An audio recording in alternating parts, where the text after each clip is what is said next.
Pushkin. Hello, listeners. Before we start today's episode, I wanted to let you know about a limited series on AI from our friends at the Masters of Scale podcast. In this series, you'll get a front row seat to fascinating discussions with some of the world's leading minds in AI, like computer scientist Fei Li, entrepreneur Mustafa Suleyman, and adept AI co-founder David Luan, among other AI trailblazers. And the best part is you'll walk away with game-changing analysis from Masters of Scale's host, legendary investor Reid Hoffman, along with brand new insights on how to use AI in your work. You won't want to miss this limited series on AI from Masters of Scale, so be sure to search Masters of Scale wherever you get your podcasts. If you're enjoying this podcast and you want to hear more from the FT Edit app gives you 8 of the Financial Times' best stories, handpicked daily by our editors. You'll get the perfect daily dose of expert opinion, surprising stories, and fresh perspectives from across politics, culture, business, and more. Start your free 1-month trial today, then get your first 6 months for just 99p per month. Currently only available on iOS. There's a link in the show notes. Previously on Hot Money, Daniel Kinahan took over the family business, launched his career as a boxing promoter, and waged a bloody war on the streets of Dublin. Europe was no longer safe for him. Back in 2021, I was working for the FT as a foreign correspondent in Italy. One morning, I noticed this story that was causing a bit of a stir. One of Italy's most wanted fugitives, this guy on the run, he'd given an interview to a local Naples newspaper, and his name was Raffaele Imperiale. This interview, it was a pretty audacious move, because at the time he was wanted on drug trafficking charges and was thought to be tied to the Neapolitan Camorra mafia. And Imperiale, he looked like this classic mob character. He wore finely tailored clothes and expensive leather shoes. But the thing that really grabbed my attention was his nickname, the Van Gogh Boss. Well, that's Van Gogh if you're listening in the US, but Van Gogh Boss doesn't really sound as good. It came from a story that began in 2002, when these criminals sledgehammered their way into the Van Gogh Museum in Amsterdam in the middle of the night. In less than 5 minutes, they lifted 2 priceless paintings off the walls, abseiled down the building, and disappeared into the night. The robbery made headlines around the world and was listed by the FBI as one of the most notable art thefts of the 21st century. The thieves, they were eventually caught, but the paintings were long gone. They were sold to an unknown buyer, and for years, no one knew where the Van Goghs could be. And then, in 2016, an Italian public prosecutor got a letter. It was from Raffaele Imperiale, who was by then living on the run in Dubai. Imperiale told the Italians that he was the guy who bought the stolen Van Goghs, and he was willing to come back and face the charges against him, but he wanted to trade the paintings in for a lighter sentence. It didn't work out. The Italians weren't interested, and soon enough, the police raided a property outside of Naples and recovered the paintings. That interview with Imperiale, a lot of it was about the Van Goghs. What could a mobster know about art, he was asked. Was he aware about how valuable they were? It seemed to slightly annoy him. He tells the interviewer that he's a man of culture and refined taste, and that he was raised to appreciate fine painting. I'd never seen anything like it before. If the most wanted man in Italy was freely giving interviews, why hadn't the police caught him yet? But what I hadn't grasped was that Imperiale had become a sort of trailblazer. He was a guy who spotted a big opportunity in the Middle East before everyone else. Because around the same time that the police seized his stolen Van Goghs, the top drug traffickers from around Europe were looking out for a new, safe place to base their operations. And they settled on the same city that Imperiale, the Van Gogh boss, had chosen back in 2010, the tiny Gulf Emirate of Dubai.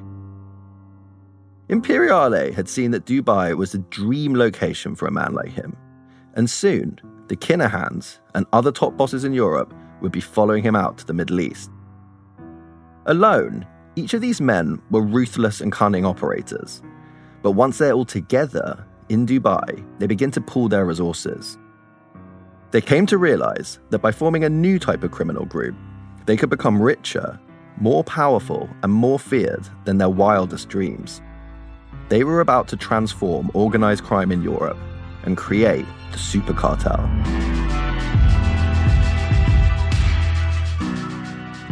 I'm Miles Johnson, and from the Financial Times and Pushkin Industries, this is Hot Money Season 2, The New Narcos. Episode 4, Gangsters' Paradise.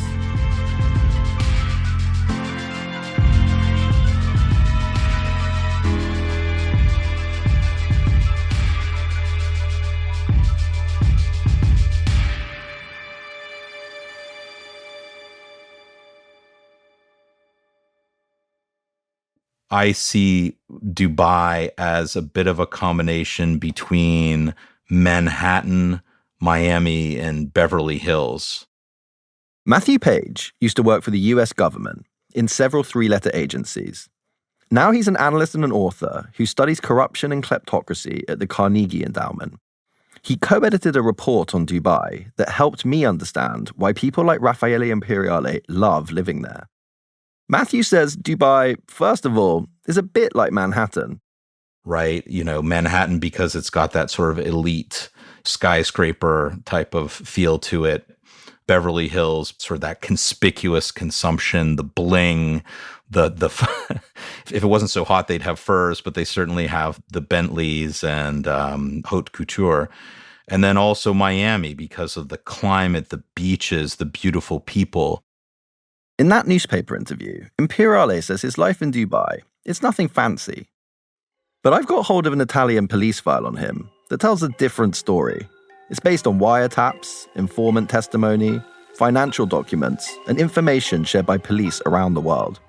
It paints this portrait of him, strutting around Dubai, wearing expensive suits, tailored in his native Naples, and always trailed by 3 bodyguards. Dubai is somewhere he can flash his cash in the company of other wealthy people who are doing exactly the same thing. There are pictures in a high-end restaurant with his much younger girlfriend draping her arms around him, and he's wearing an open-necked white shirt and a smart jacket. It's got selfies he took at the gym, flexing his muscles. He drives custom-made supercars with conspicuous 2-letter license plates, and he's also developed an expensive diamond habit. He buys jewelry for his girlfriends at the Graf jewelry store and jokes to his friends that he has a motto: no Graf, no love. For a while, he lives in the Burj Al Arab, the luxury hotel where Daniel Kinahan will soon celebrate his wedding. The Italian press report that he and his entourage are often found at a club called Provocateur inside Dubai's Four Seasons Hotel. It's his sort of place. It's guest list only, with leather seats, bottle service, and a huge custom ceiling light that looks like a giant diamond. And Imperiale has this reputation as a lavish spender. He buys dozens of bottles of Cristal at thousands of dollars, and then picks up the entire tab and leaves a very generous tip. But it's not just a great place to party. It's also a fantastic place for him to do business. Because in Dubai, alongside the beautiful people and the very rich, are the powerful and the dangerous.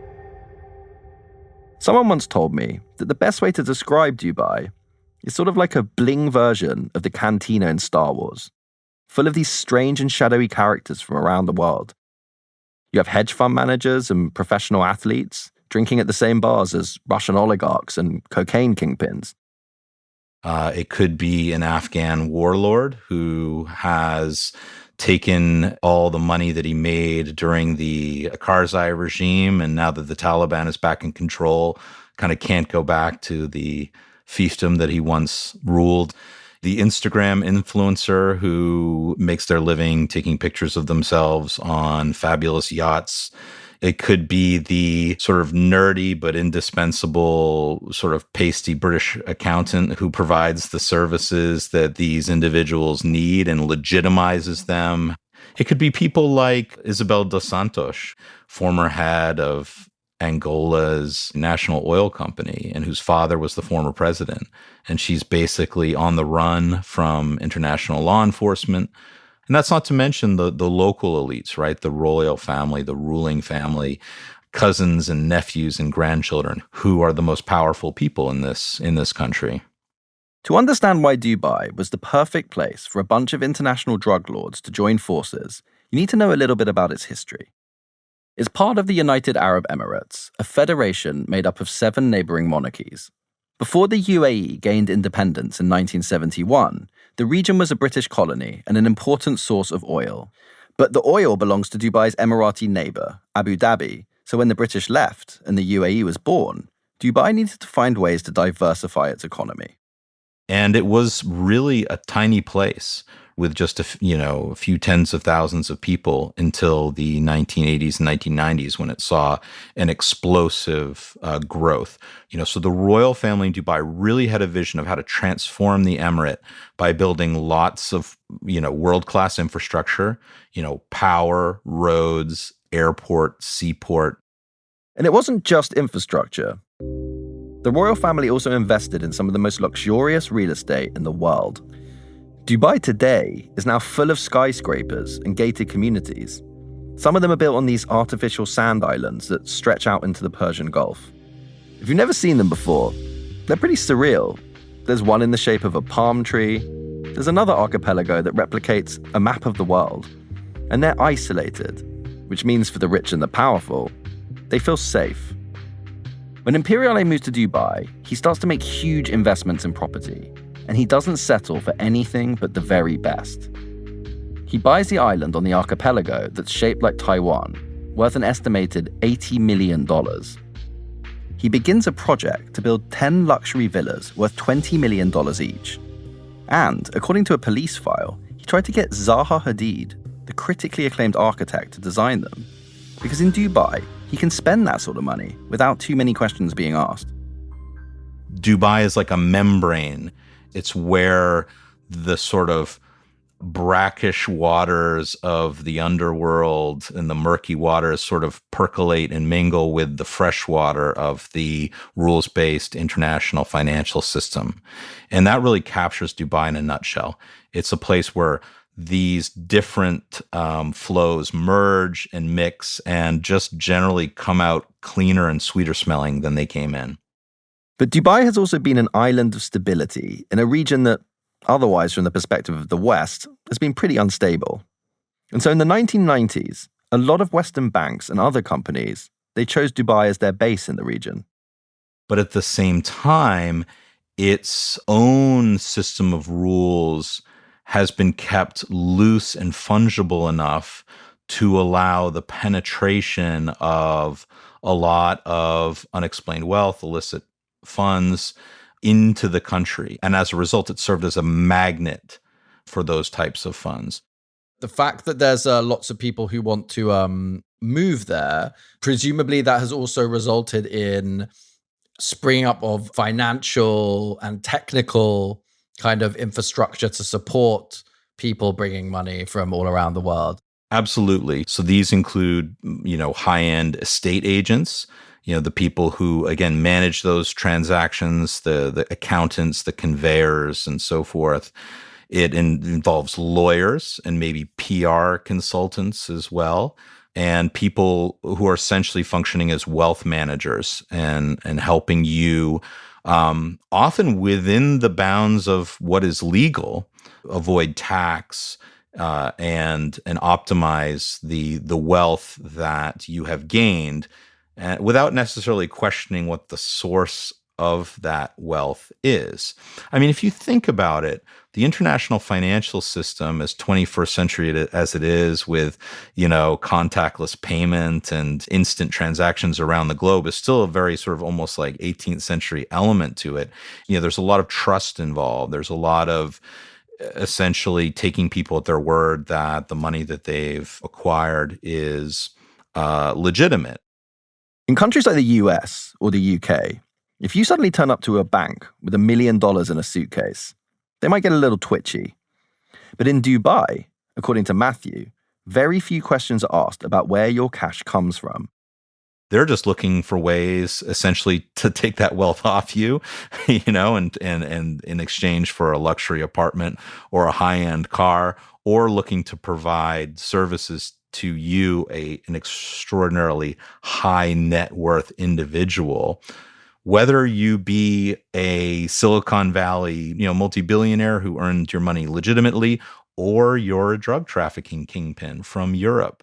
So there's sort of a whole universe of sort of like 21st century Gatsbys like people who've sort of come to escape their past in a way, or at least like sort of set up shop, as a new type of person with lots of money where people don't ask any questions.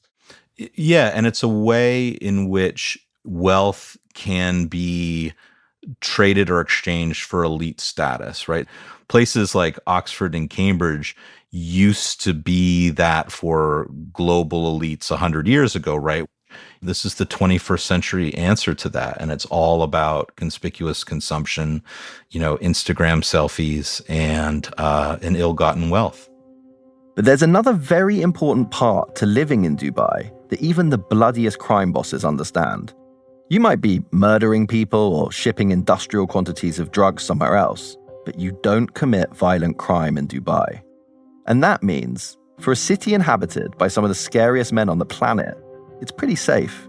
There are very few robberies or murders. So why is Imperiale always walking around Dubai with bodyguards? Well, the thing is, he tells his friends that his henchmen, they're not there to protect him. They're there to protect others in case he gets angry.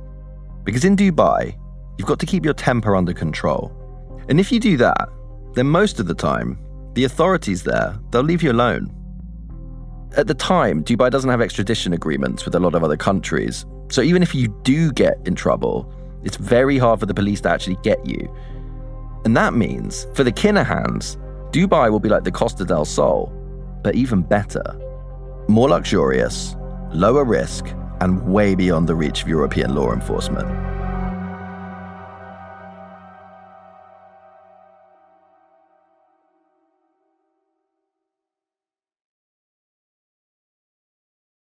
Hello, listeners. Before we start today's episode, I wanted to let you know about a limited series on AI from our friends at the Masters of Scale podcast.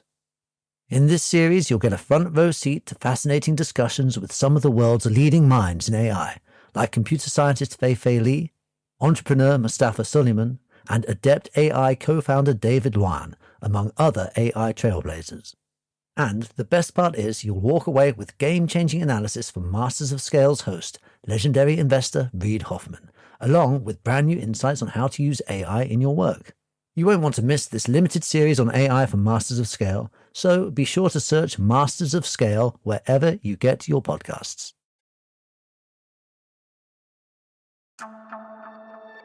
So Daniel Kinahan arrives in Dubai in 2016, not long after the attempt on his life at the Regency Hotel. And his family moves there too, his father Christy and his brother Christopher Jr. Corporate documents and property files, they show that Christy wasted very little time in setting up a bunch of companies, usually in the name of Christopher Vincent, leaving off the Kinahan. He reinvents himself as a commodities trader and a business consultant. He sets up social media accounts for his companies and he tweets out news about the oil market and Tesla's earning results. He even follows the FT on there. And he sets up a new LinkedIn under his fake identity. And he describes himself as an executive with a view to expanding my companies and an eye for detail. He lists his skills that you would probably expect a crime boss to have, such as negotiation and strategic planning.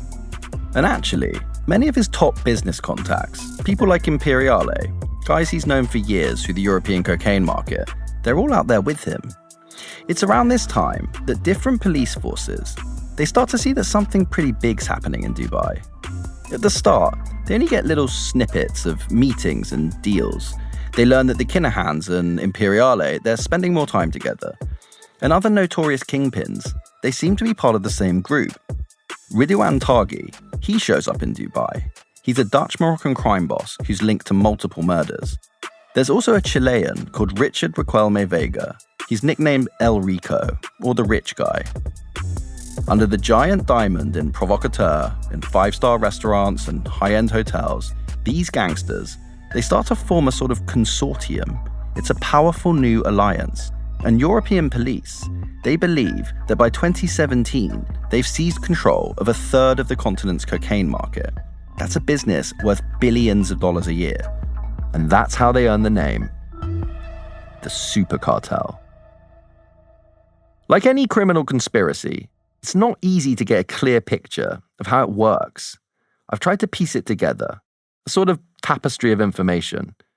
But the documents I've got, They're based on hundreds of pages of shared intelligence from various law enforcement agencies. And they do a pretty good job of sketching out how the super cartel operates. It calls them partners in a sort of holding company for international cocaine trafficking. And that holding company, it works on a few simple but powerful economic principles. The most important thing is market power. This new consortium, it's based out of Dubai, but it has a global reach that stretches across Europe, Africa, and Latin America.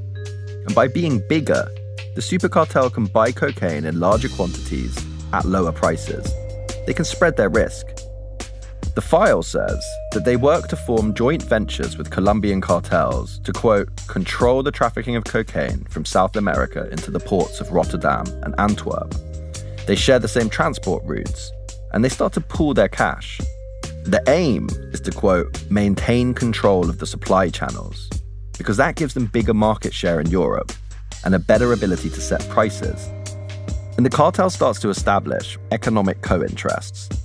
They're laundering their money together, and they're investing it in countries around the world. The file also has these remarkably detailed examples of the logistical complexity of these operations. They're not only using ports, they send drugs, money, and guns through fleets of articulated lorries, leaving the Netherlands to travel across Europe.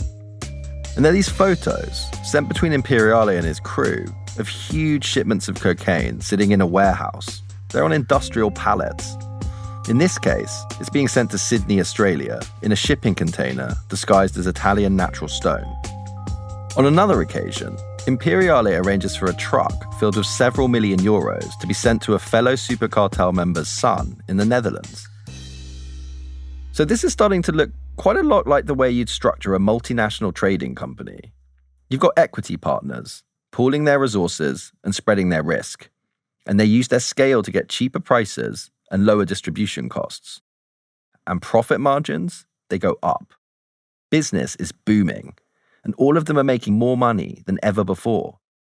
But for Daniel Kinahan, quietly growing his business, it's not enough. Because he wants his reputation to grow, not as a drug trafficker, but as a global sports tycoon. And this next bit of the story, it shows just how fuzzy the lines have become between gangster, online influencer, and entrepreneur. Today, Tyson Fury is one of the best-known boxers on the planet. He's outspoken and funny, and recently, he was given the ultimate badge of fame. Tyson! His own reality TV show on Netflix, following him, his wife Paris, and their 6 children. What's it like living in a busy household? 3 girls, 3 boys, my wife, all friggin' crazy. Before he met Kinahan, Fury had some major success. In 2015, he defied the odds to beat Ukraine's Vladimir Klitschko in a match broadcast by Sky Sports. I put everything in the gym for this, and I just can't believe it that I've got it.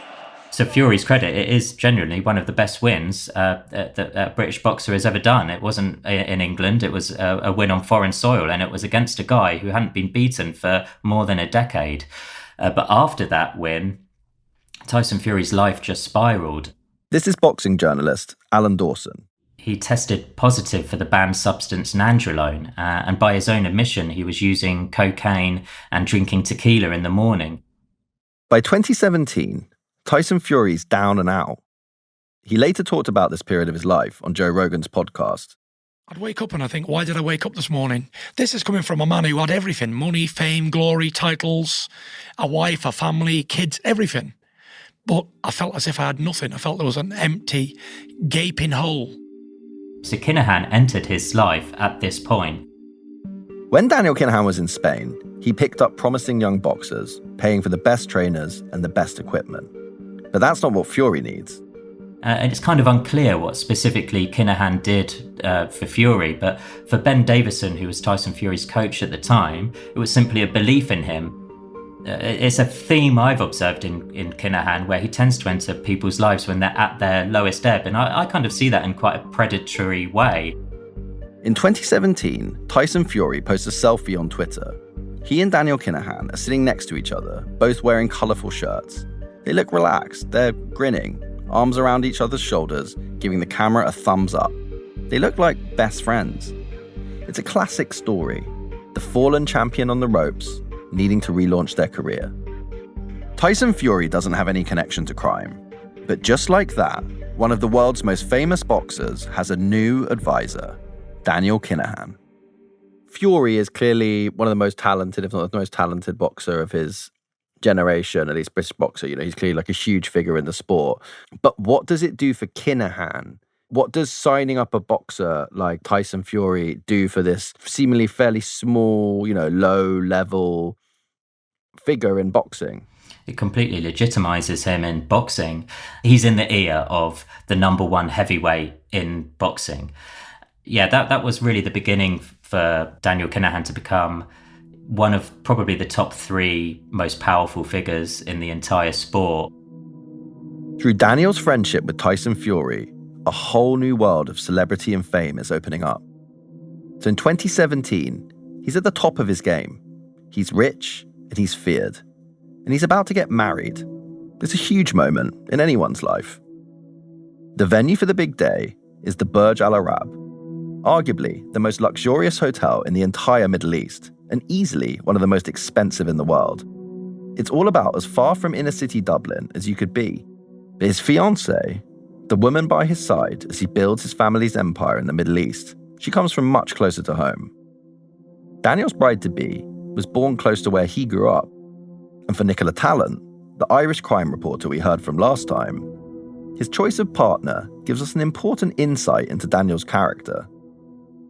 I see it as amazing that he has traveled the world. He has mixed with people both in, organized crime and at the highest end of boxing. He has followed his father's footsteps, first to the Costa del Sol and then to Dubai. Daniel Kinahan had to come back to Dublin to find a wife. And his brother's the same. What does that tell us about them? Well, about Daniel Kinahan, I just think that, and maybe you'd need a psychologist who could explain this sort of stuff to you, but, has he got deep underlying insecurities there? Has he lived a pretense? Has he always aspired to be his father, and at the same time he has those narcissistic tendencies? Does your world get smaller the richer you get? Maybe you do have to go back to the original circle to find somebody that you trust. But I think it probably has more to do with his insecurities. He's always had a craving for home.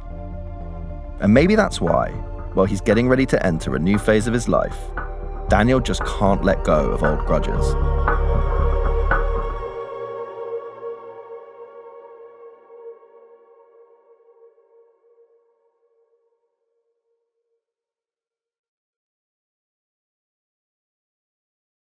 Hello, listeners. Before we start today's episode, I wanted to let you know about a limited series on AI from our friends at the Masters of Scale podcast. In this series, you'll get a front row seat to fascinating discussions with some of the world's leading minds in AI, like computer scientist Fei Li, entrepreneur Mustafa Suleyman, and adept AI co-founder David Luan, among other AI trailblazers. And the best part is you'll walk away with game-changing analysis from Masters of Scale's host, legendary investor Reid Hoffman, along with brand new insights on how to use AI in your work. You won't want to miss this limited series on AI from Masters of Scale, so be sure to search Masters of Scale wherever you get your podcasts. On the streets of North Inner City Dublin, we had armed patrols where our emergency response unit were seen along with those members of the Garda Síochána that would normally walk the beat. And they were there to protect the lives primarily of those who we knew to be targets of the Kinahan organised crime group. So there was a huge element of fear within the community. While Daniel Kinahan establishes himself in his new home, back in Dublin, John O'Driscoll's just taken up a new role as the Assistant Commissioner in charge of serious organised crime. And his first job is to try and contain the gang war that's broken out after the attempt on Daniel's life. A year after the shooting at the Regency Hotel, the violence was still raging. There's this grim contrast between the Kinahans' luxury life in Dubai and the brutality that they're orchestrating thousands of miles away in Ireland. How is it even possible to be ordering murders in a European capital with impunity? There's only one thing on John's mind: stopping the Kinahans. Perhaps if they hadn't engaged in the murderous activity that emerged after the Regency, they may have escaped the level of focus that was placed on them. While Daniel Kinahan is making decisions about his wedding, choosing the flowers, the wine list, the music, deciding on the menu, he's also planning something else. 3 months before Daniel's wedding is due to take place, an Estonian man in his late 50s lands in Dublin. Unbelievably, this man, he's known as the Butcher. He's got a reputation as a ruthless professional, a man who, for the right amount of money, he'll get the job done. So Daniel, in between picking out the final details for his wedding, he gets in touch. But the Irish police are prepared. They follow the Butcher from the moment he lands in Dublin. And soon it becomes clear to them he's in Ireland working for the Kinahans. And within a couple of hours had been apprehended by the Garda Síochána, and on entering a particular premises was found to be in contact with people believed to be based in Dubai, where instructions in relation to a murder that was to be undertaken were being discussed. That person was convicted. So the contract killing fails. It's a blow, but Daniel doesn't have time to dwell. One of the most important aspects to planning any wedding is the seating plan. Awkward cousins need to be spaced out, doting aunts made to feel important. And for Daniel's wedding, picking the right seating plan is going to be more delicate than usual, because among the guests scheduled to attend are some of the most powerful crime bosses on the planet. Raffaele Imperiale is one of the names on the guest list. Another is Ridouan Taghi, the murderous Dutch crime lord. And there's Richard Vega, El Rico, the Dutch Chilean drugs trafficker. Each of them, they're known to their police in their home countries. Some are already on the run. But Daniel, he succeeds in keeping the wedding quiet. There's no pictures on social media. Nicola Tallant picks up some details from her sources. I'm going to say 17-tiered wedding cake. It was in the ballroom of the place. There was thrones for him and her. One way to get a glimpse into the luxury of a wedding at the Burj Al Arab is from photos and videos that other happy couples have shared online. The ballroom is circular and dripping with gold paint. A vast chandelier hangs from the domed ceiling. The waiting staff, they're dressed in tails, and there are flowers everywhere, vases and arches of them, bouquets hanging over every table. There's also an outside space, a terrace that feels private, jutting out into the Persian Gulf. In the pictures I've seen, the water gives this scene a feeling of peace and calm. And I wonder if Daniel Kinahan was feeling calm that day as he juggled the competing demands of cousins from back home with some of the most wanted and dangerous criminal masterminds. Because he might have been too busy to notice that somebody there was paying particularly close attention to the details of the day. One of the guests is an informant, and later they'll share their account of the wedding with Western law enforcement. It's not long before the information reaches John O'Driscoll. Do you remember when you learned about the wedding, Daniel Kinahan's wedding in Dubai, and what did that make you feel when you learned about that? To see Kinahan's at that table, and perhaps even being looked upon as performing some sort of leadership role, it illustrated beyond any doubt that no one law enforcement entity could achieve any realistic success on its own in tackling one of these criminal enterprises, let alone a scenario where they were cooperating together. For John O'Driscoll, the message from the wedding is clear. He knows that he and the Irish police, they can't tackle the Kinahans on their own. They're going to have to work with partners in other law enforcement agencies. And John realizes something else. Seizing drugs or convicting their associates, they're just short-term measures. To really bring the Kinahans down, he's going to have to focus on something else. Money is the motive for getting involved in crime, and whatever tactics law enforcement use to tackle organised crime, until such time as you tackle effectively the motive involved, you're not going to achieve the dismantling of an organization. John starts working on a plan. It's going to take a few years for it to come to fruition. But at the same time, elsewhere in Europe, police are close to cracking an important code. A code that will take them one step closer to bringing down the super cartel and solving the murder of the electrician in Almere. So in the Netherlands, the panic within organized crime groups started on that day. That's next time on Hot Money.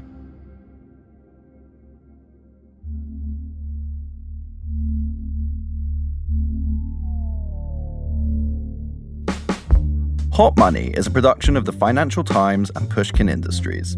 It was written and reported by me, Miles Johnson.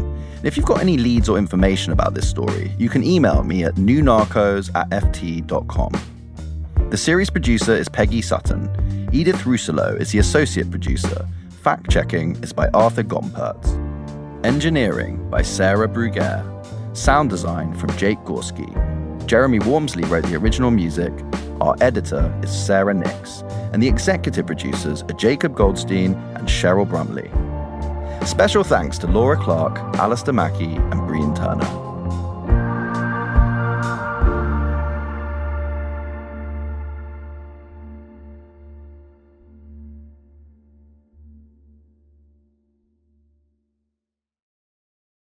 Hello, listeners. Before we start today's episode, I wanted to let you know about a limited series on AI from our friends at the Masters of Scale podcast. In this series, you'll get a front row seat to fascinating discussions with some of the world's leading minds in AI, like computer scientist Fei-Fei Li, entrepreneur Mustafa Suleyman, and adept AI co-founder David Luan, among other AI trailblazers. And the best part is you'll walk away with game-changing analysis from Masters of Scale's host, legendary investor Reid Hoffman, along with brand new insights on how to use AI in your work. You won't want to miss this limited series on AI from Masters of Scale, so be sure to search Masters of Scale wherever you get your podcasts.